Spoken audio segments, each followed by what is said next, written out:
Welcome to Sex Positive Gaming. I'm Annie, and it has been 1 year since I launched the channel. What originally began as a response to how ridiculous the coverage of the content in Cyberpunk 2077 was, this channel has really grown over the past year. Thank you so much for your support. I learned so much along the way about myself, the industry, and our community. Your feedback has been instrumental in how the channel will continue to evolve over the next year. Going by views and comments, you all really like the videos that rank the top Patreon and Steam games, so you'll definitely see those continue as we move forward. As for individual reviews, the top 10 most popular games have been College Bound, Being a Dick Season 2, AI Shoujo, Being a Dick, Chronal Instinct First Impression, Breeders of the Nephilim, College Kings, Treasure of Nadia, Wildlife Demo, and Cloud Meadow. While visual novels make up only 4 out of the top 10, they do hold 3 out of the top 4 slots. Titles that have gameplay are becoming increasingly common in our space, as well as increasingly more popular. Almost all of these games are from a male protagonist perspective, and the most common flavors are heterosexual, college, harem, monster, furry, and futanari. Where the least popular reviews were Knights College, Nekopara, Honey Pop 2 Double Date, A Summer's End Hong Kong 1986, Twists of My Life, Book of Bondmaids, Pact with a Witch, Avalon, Savior, and The Fall of Juliet. The biggest difference here is that few of these games are harem themed, and there are a few games from an exclusively female protagonist perspective, as well as from an exclusively homosexual perspective. It seems that you all are completely fine with games where you can choose to be male or female, or gay or straight, but when push comes to shove, you generally prefer mostly heterosexual male protagonist harem games. I'm also surprised to see monster and furry games equally represented in the top as well as the bottom. But then this is a really polarizing flavor in the industry, so maybe I shouldn't be so surprised. Speaking of flavor popularity, the 3 most popular flavor lists were Impregnation, BDSM, and Femdom, with Halloween, Yuri, and Star Wars rounding out the bottom. If you don't think Halloween should count, then it would be superhero-themed games taking the 3rd from the bottom spot. Overall, the least popular category of videos by far have been the more in-depth explorations of flavors and themes, like my series on the origin of the trainer genre and why is NTR so popular. These types of videos get the most comments and direct messages to me by far, but they just don't get the same number of views. The 2 most popular of those this year were the Subverse Sex and the Space Opera video, and why is NTR so popular. That's kind of funny in that people very passionately insisted that NTR was not popular, but it still was the most popular out of all of these videos. I mean, I call things popular all the time, but I have never been met with such a ferocious negative response. I mean, it was even worse than when I called Commander Shepard a rapist for having a sexual relationship with a subordinate after intentionally sending another to die in their place. Yeah, I know, EA is great and Commander Shepard is a sacrosanct. Look, I know we're not always going to agree. I also know that I'm going to be wrong in some of my takes and my opinions.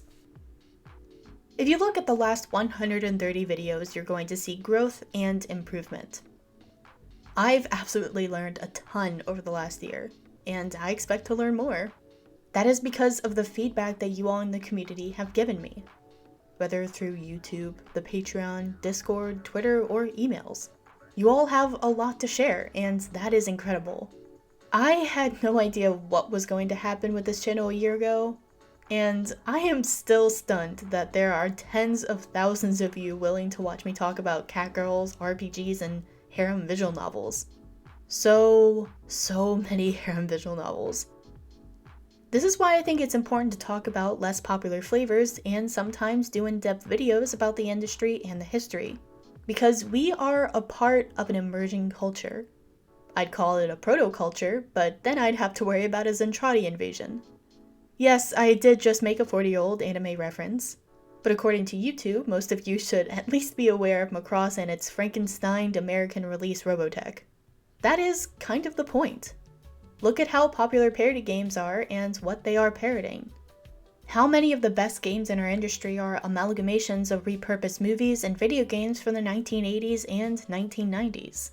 Being a Dick, Treasure of Nadia, House Party, What a Legend, Each of these games draws from a robust well of our shared cultural experience. Each flavor and each new game help to expand and build upon that. Even if we don't necessarily enjoy the genre or the types of flavors explored in a game, we are all better for it. Yes, even the puzzle games, an unending sea of visual novels. Well, as long as there continues to be new ideas, new mechanics, and new gameplay, and not just the same thing over and over.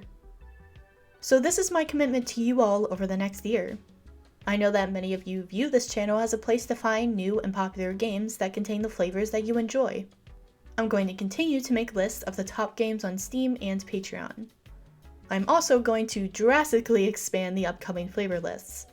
No, they won't be comprehensive, but let's see if you prefer these upcoming lists over the old ones before we decide anything else. I'm also going to stay committed to the more in-depth videos. I know that they are not as popular and that they take the longest time to research, but I think they are incredibly important to legitimizing and normalizing adult content in video games. I find it ridiculous that something that is this effective at reducing crime and improving overall mental health is so derided and ostracized, especially when it's done by people who would most benefit from a world where safe and healthy sexual exploration is accepted. I mean, that's what No Shaming Just Gaming is all about. There are a lot of channels that say that they are just about video games, but then spend the majority of their time talking about politics. I want us all to be able to enjoy playing video games regardless if you're a liberal social justice warrior or a conservative social justice warrior. The one thing that we really disagree on is what counts as justice. For me, that is helping to make the world a better place by talking about how important this industry is for the social good. Is it the most important thing in the world? Of course not, but it's the one that I want to fight for. So thanks again for being part of this journey. Let me know what you want to see over the next year and what you think will make the channel better for everyone. Yeah, I know, titles in the video. If I had a list of YouTube approved words, then it would be easy to comply with. But the enforcement is so fucking random that I have no idea what is acceptable from one week to another. But I'm only here because of the support and feedback of you all. I am so grateful you've given me this opportunity, and I promise I won't let you down. Too often. Seriously though, thank you so much, and let's see what the Year of the Tiger has in store for us all.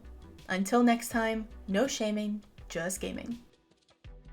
Thanks for all of my supporters on Patreon, especially my best girl tier of Bob Sellers, Xaberon, Lockhart, Trude Perkins, and Tyler Hunter. You guys are amazing.